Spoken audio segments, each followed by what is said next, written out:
You are standing in a crowded office in Lower Manhattan in the winter of 1899. The air smells of coal smoke and wet wool. Outside, horse-drawn carriages clatter over cobblestones. Inside, dozens of people are lined up, clutching small savings books, waiting to deposit money with a man who promises them something almost no bank in America can offer: 10% interest per month. His name is William Miller. He wears a neat suit. He smiles often. He has kind eyes. You watch as an elderly woman hands him $12, her grocery money for the month. He writes her a receipt in careful script. He assures her that in 30 days she will have $13.20. She thanks him. She leaves, smiling. The room hums with quiet hope. Miller calls his enterprise the Franklin Syndicate. He tells his investors that he is making money by trading in foreign exchange, by exploiting inefficiencies in international markets, by buying low and selling high across borders. He does not explain the details. No one asks. The returns speak for themselves. Every month, like clockwork, investors receive their payments. Some withdraw their profits, most reinvest. Word spreads. The line grows longer. You notice something, though. You notice that Miller is not leaving the office. He is not sending telegrams to London or Paris. He is not studying currency tables. He is simply sitting at his desk, collecting money from new investors and using that money to pay the old ones. You are watching something that does not yet have a name. At this moment in history, there is no legal term for what Miller is doing. There is no statute that makes it a crime to promise returns you cannot deliver, as long as you keep delivering them. There is fraud, yes, but fraud requires proof of intent to deceive from the beginning. If Miller truly believed his system would work, if he genuinely thought the money would keep flowing, is it fraud? Or is it simply optimism? The law does not yet know. You are standing in the moment before a concept is born.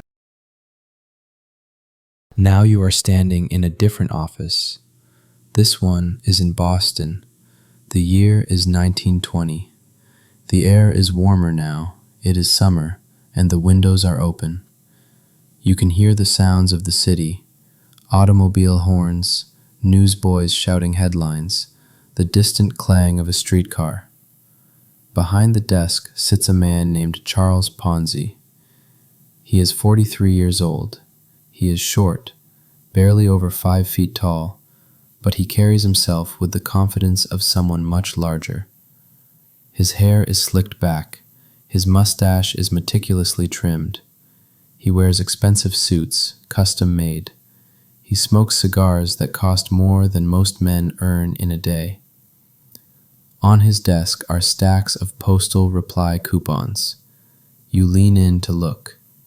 They are small slips of paper, issued by the International Postal Union, designed to allow someone in one country to send a coupon to someone in another country who can then exchange it for postage stamps. It is a simple system designed to facilitate international correspondence. But Ponzi has noticed something.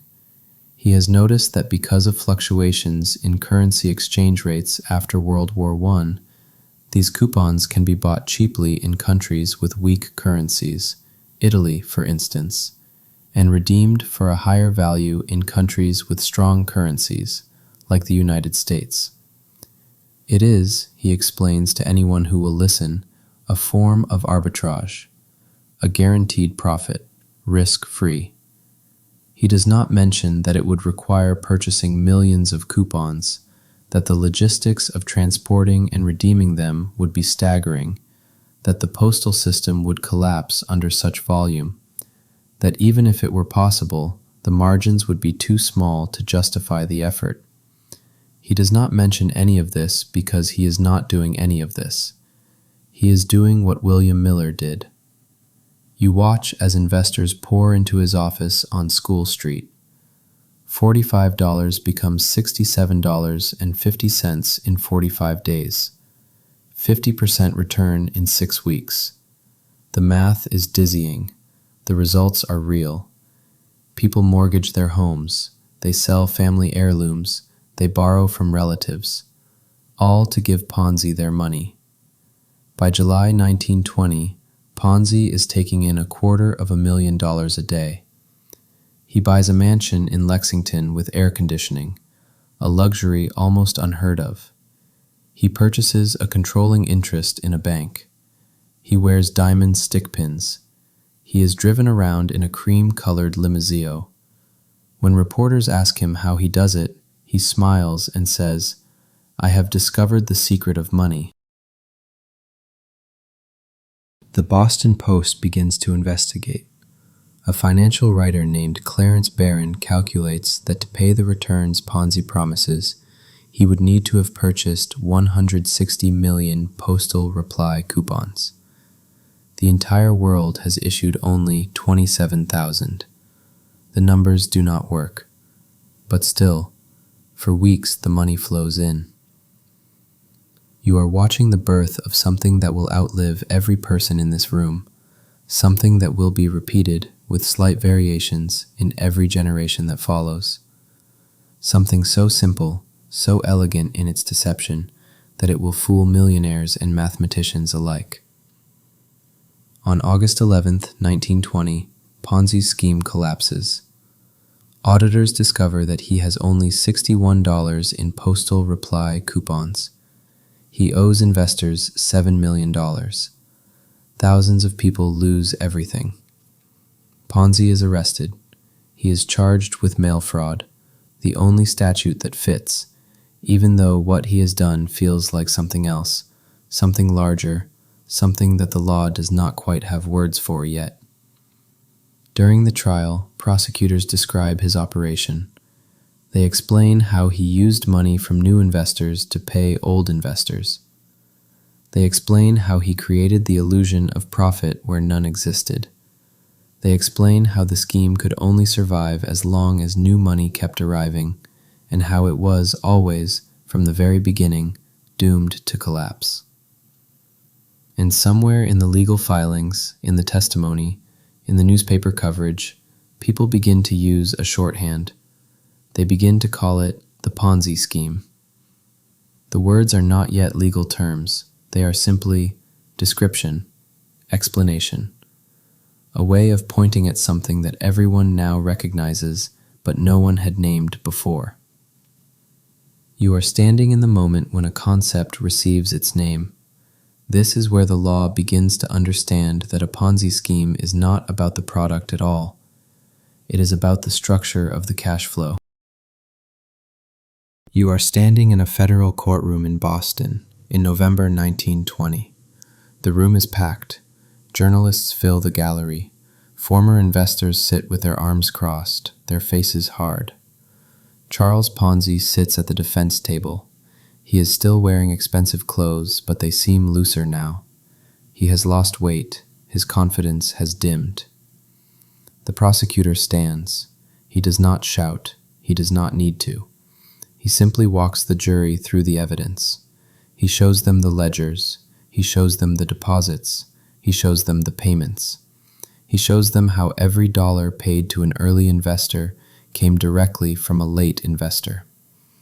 There was no investment, the prosecutor says quietly. There was no arbitrage. There was no secret. There was only a circle.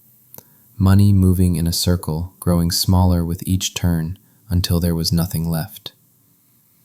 Ponzi's defense attorney argues that his client genuinely believed the scheme would work, that he fully intended to begin purchasing postal reply coupons once he had enough capital, that he was not a criminal but an entrepreneur who overreached. The judge listens. He considers the argument. Then he delivers his instructions to the jury.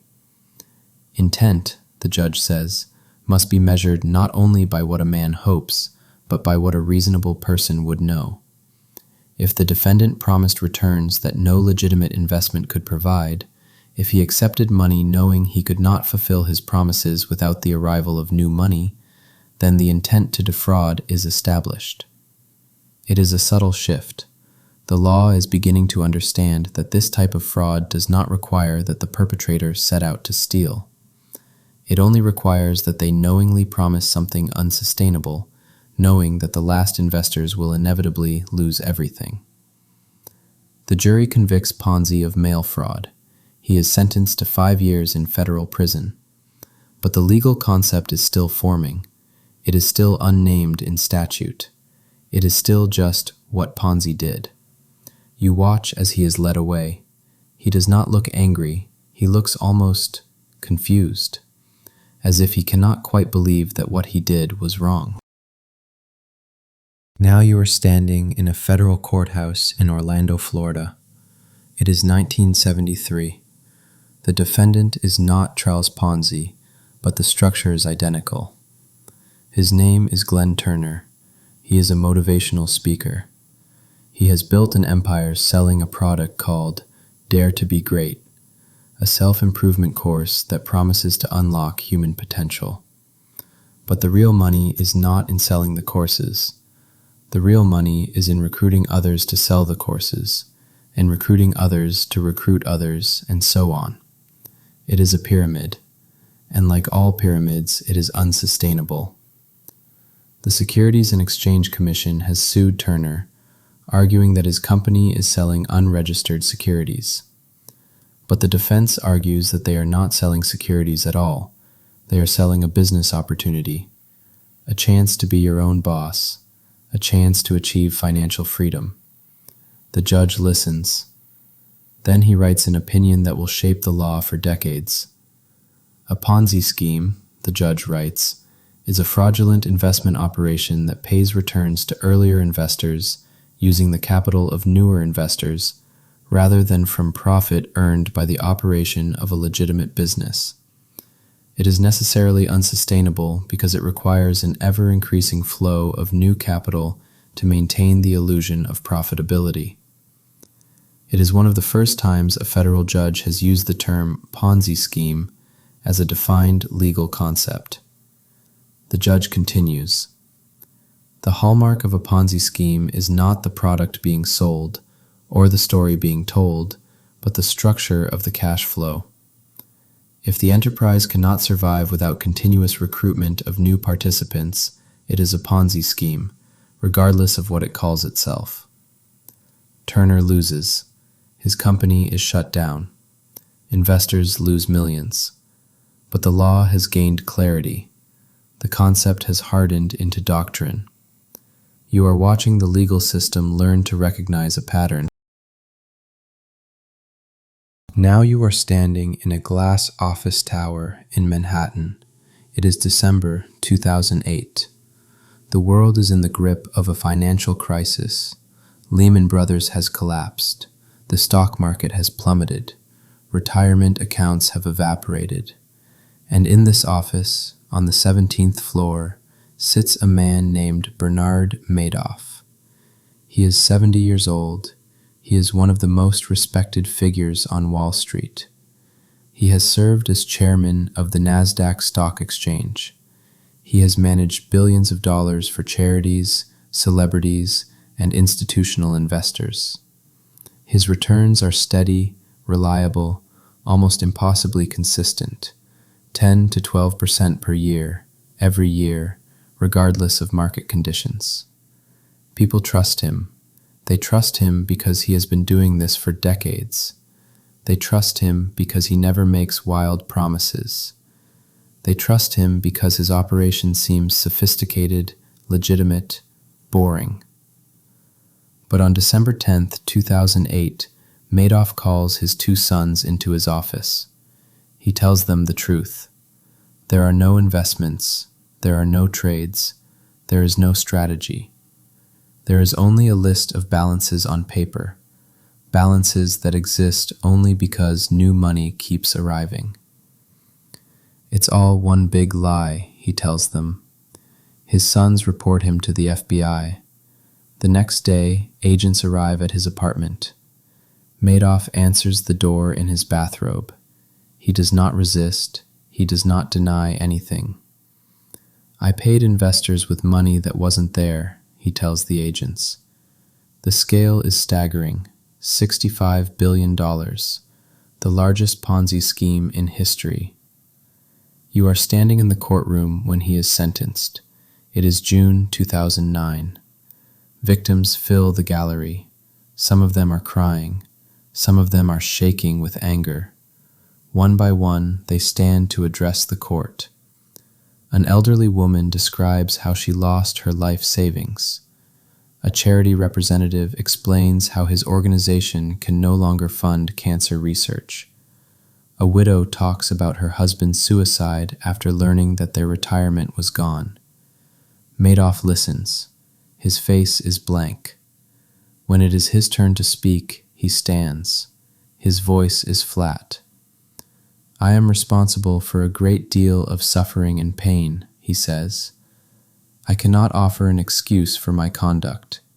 I will live with this for the rest of my life. I am sorry. The judge sentences him to 150 years in federal prison, the maximum allowed by law. But the legal concept has not changed. It is still the same structure Ponzi used in 1920. It is still the same logic Miller used in 1899. New money paying old money, a circle that must always expand or collapse. The law now recognizes it instantly. The SEC, the FBI, the Department of Justice, they all know the signs. They know to look for implausibly consistent returns. They know to look for secretive investment strategies. They know to look for a reluctance to allow withdrawals. They know to look for a structure that depends on perpetual growth. The concept is no longer new. It is old. It is codified. It is taught in law schools. But it is still happening. You are standing at the edge of understanding why. You are standing in a small, quiet room. There is a desk, a chair, a computer screen. On the screen is an advertisement. It promises passive income. It promises financial freedom. It promises that if you invest just a small amount today, you will be wealthy tomorrow. It uses words like proprietary algorithm and cutting-edge technology and exclusive opportunity. It does not use the words Ponzi scheme. But you know what you are looking at, because the concept, once you understand it, is easy to spot. It has a structure, it has a shape, it moves in a particular way. A Ponzi scheme is not defined by what it claims to do. It is defined by what it actually does. It is defined by the fact that the money coming out is the money going in. It is defined by the fact that there is no underlying value being created, no profit being generated, no legitimate business operation. It is defined by the fact that it must always grow or die. You think about Charles Ponzi, sitting in his office in 1920, genuinely believing, at least at first, that he had discovered something brilliant. You think about Bernard Madoff, sitting in his glass tower in 2008, unable to stop even though he knew, must have known, that the collapse was inevitable. You think about the investors, the ones who got in early and got out early, who made money, real money, without ever knowing they were part of a fraud. The ones who reinvested everything and lost everything. The ones who recruited their friends, their family, their church congregations, and now cannot look them in the eye. The law has learned to recognize Ponzi schemes, but people have not, because the human heart wants to believe. It wants to believe that there is a secret. It wants to believe that some people are smarter, luckier, more connected. It wants to believe that wealth can be easy, that risk can be eliminated, that the rules do not apply to everyone. And so the scheme repeats. In the 1990s, it was Albanian pyramid schemes that collapsed and destabilized an entire country. In the 2000s, it was Alan Stanford's offshore certificates of deposit. In the 2000s, it was cryptocurrency scams and high-yield investment programs. The details change, the technology changes, the language changes, but the structure remains the same. You are standing in the present moment, and you are watching it happen again. Not in one place, but in 1,000 places. Not with one name, but with 1,000 names. Some of them are obvious, some of them are sophisticated, some of them involve blockchain and smart contracts and decentralized finance. But underneath, the logic is always the same. New money paying old money, a circle that must expand or collapse. The law can prosecute it, the law can punish it, the law can warn against it. But the law cannot make people stop believing. You are standing in a living room in suburban Ohio. It is 2022. A man in his 50s is showing his nephew a spreadsheet on his laptop. "Look," he says, pointing at the numbers.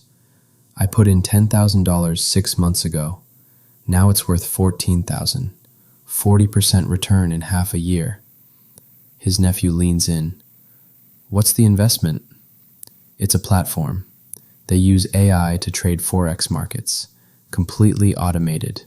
You just deposit your money and let it grow." "Can you withdraw it?" "Sure. Well, I haven't yet. Why would I? The returns are incredible. I'm reinvesting everything." You watch the nephew's face. He is skeptical. He has heard about crypto scams. He has read about Ponzi schemes. But his uncle is not a fool. His uncle is a retired engineer. His uncle has always been careful with money. "Have you seen the trades?" the nephew asks. "Do they send you statements?" "They send reports, monthly summaries. It's all very professional." "But have you withdrawn anything? Have you tested it?" The uncle hesitates. "Not yet, but other people have. I'm in a group chat. People are withdrawing all the time." The nephew does not push further. What can he say? The returns are real. The reports are detailed. His uncle is happy. 6 months later, the platform disappears. The website goes dark. The group chat goes silent. The uncle's $14,000 is gone. So is the original $10,000. He files a report with the FBI. He learns that the platform was not making trades. It was not using AI. It was simply moving money from new investors to old investors, paying out just enough to keep people believing, keeping most of it, waiting for the right moment to vanish. It was a Ponzi scheme, textbook, obvious in retrospect, but in the moment it did not feel obvious. It felt real. You are standing in a law library, reading case law. You are trying to understand the precise legal definition. You are trying to understand what separates a Ponzi scheme from a legitimate investment that simply fails. The answer is in the structure. A legitimate investment can fail. A legitimate business can lose money. A legitimate entrepreneur can be wrong about market conditions, wrong about demand, wrong about timing. These are not crimes. These are risks. But a Ponzi scheme is different. A Ponzi scheme is not trying to create value. It is not trying to generate profit through legitimate business operations. It is simply moving money from one pocket to another, creating the illusion of growth where none exists. The courts have developed a test. They look for several factors. First, the promise of high returns with little or no risk. Legitimate investments carry risk. The higher the return, the higher the risk. If someone promises you guaranteed high returns, they are lying. They are either lying about the returns or they are lying about the risk. Second, the use of new investor money to pay existing investors. This is the core of the scheme. If the money you receive as profit is not generated by the investment itself, but is simply money deposited by someone else, then you are in a Ponzi scheme. Third, a lack of transparency about how the money is being used. Legitimate investment firms provide detailed statements. They explain their strategy, they show their trades, they allow audits. Ponzi schemes are vague. They use complex jargon. They discourage questions. They claim proprietary secrets. Fourth, difficulty withdrawing funds. Ponzi schemes often make it hard to get your money out. They impose fees or waiting periods, or they simply ignore withdrawal requests.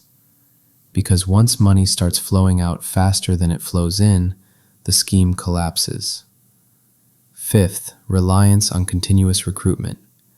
If the investment opportunity is constantly being marketed, if there is pressure to bring in new investors, if the focus is on growing the pool rather than managing the existing pool, it is a warning sign. These factors are not requirements. A scheme can be a Ponzi scheme even if it does not check every box. But if you see several of these factors together, you are almost certainly looking at fraud. The law has learned this. The law has learned to see the pattern. But the law cannot be everywhere. The law cannot stop every scheme before it starts. The law can only respond after the collapse, after the losses, after the damage is done. You are standing on a quiet street corner at dusk. The streetlights are beginning to flicker on. You can hear the distant hum of traffic, the soft rustle of leaves in the evening breeze. You are thinking about Charles Ponzi. You are thinking about how he started with a genuine idea, however flawed. How he believed, at least at first, that he could make it work. How the praise and the money and the attention became intoxicating. How he convinced himself that the next round of investors would cover the last round, that he just needed a little more time, a little more capital, a little more luck. You are thinking about how easy it is to lie to yourself when the alternative is admitting you have ruined lives. You are thinking about Bernard Madoff, about how he ran his scheme for decades, about how he looked his clients in the eye year after year, knowing that their account statements were fiction, about how he attended their weddings, their children's bar mitzvahs, their charity galas, about how he accepted their trust and betrayed it over and over for 50 years.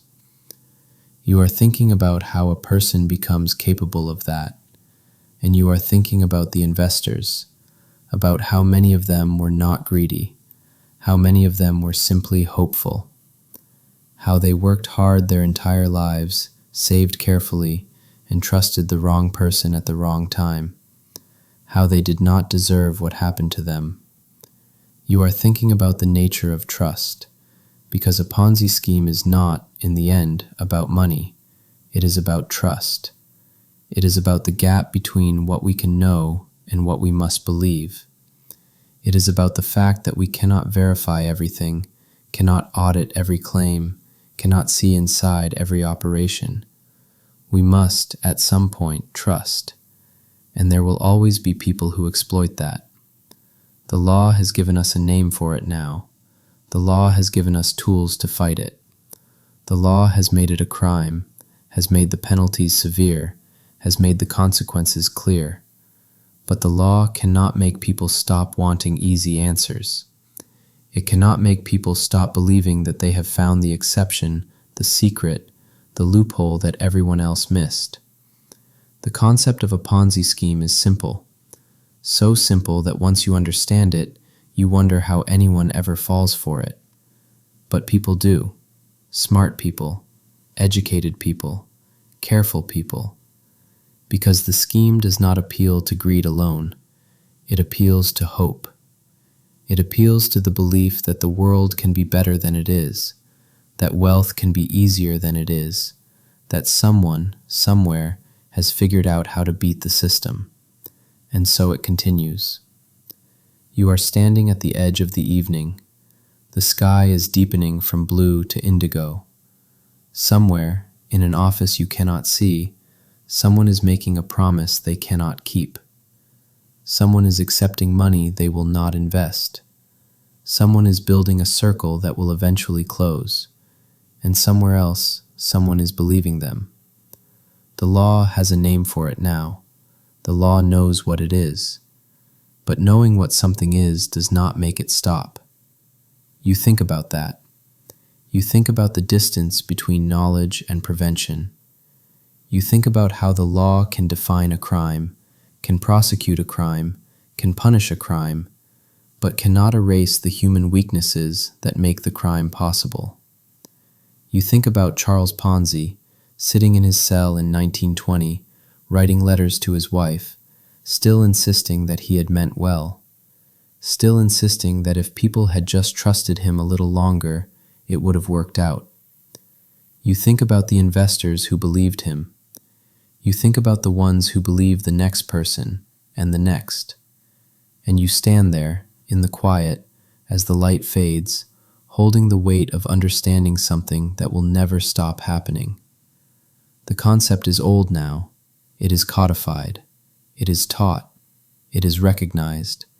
But it is not gone. It is never gone. Because as long as there are people who trust, there will be people who betray that trust. And the law, for all its power, cannot change that. It can only name it and remember.